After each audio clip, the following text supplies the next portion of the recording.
According to xxdaily.com.cn, the Shaanxi government is trying to get sections of the Silk Road introduced into the United Nations World Heritage. The Shaanxi government is working with the Xi'an City Council and has decided to choose 5 sites along the Silk Road to be inducted into this very prestigious group. The 5 sites include the Han Dynasty Chang'an city ruins in the Weiyang district, the Tang Dynasty Daming Palace, Big Wild Goose Pagoda, Small Wild Goose Pagoda, and the Xingjiao Tower in the Xingjiao Temple. Xi'an was a center during Han and Tang dynasties. The Silk Road was the focal point, and Xi'an was responsible for a lot of international pioneering during that time, which is why Xi'an has a strong case when submitting this application. These 5 different destinations were carefully chosen as each one offers something different. Firstly, we have the Han Dynasty Chang'an city ruins, which is now part of the Weiyang village in the Weiyang district inside Xi'an city. AKA Xigong or West Palace was built 2,200 years ago by Emperor Liu Bang in the West Han Dynasty and was also the place government dealt with state affairs. It was chosen because it is the place where the decision to pioneer the Silk Road was made. Our second destination is the Daming Palace, which was the imperial palace complex of the Tang Dynasty located to the northeast of Xi'an. It was the political center in Tang Dynasty where 17 emperors would deal with state affairs, which is why the Daming Palace also marks the pinnacle of world civilization during the 7th to the 9th century.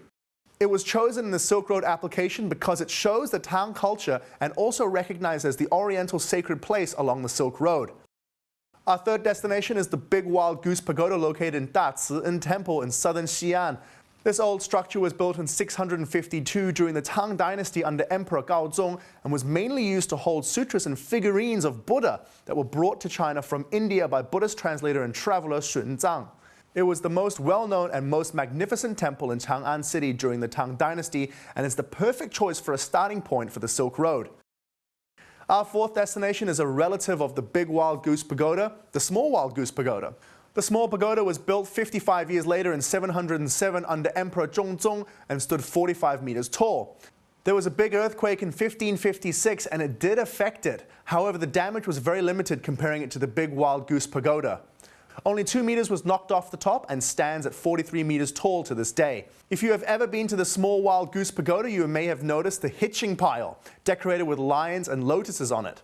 It was passed from the west through the Silk Road and helps us learn the impact of communication within the Silk Road culture.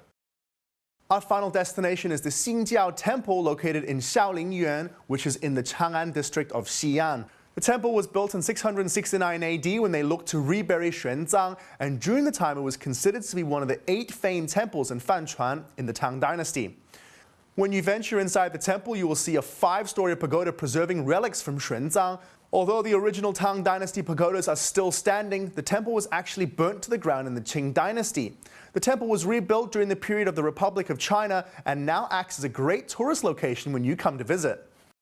That's it for today. If you've enjoyed our show, remember to catch us every day here on Blue Ocean Network. For more information, please visit BONTV. I'm Aaron Stadlin-Roby. Thanks for watching and we'll see you soon.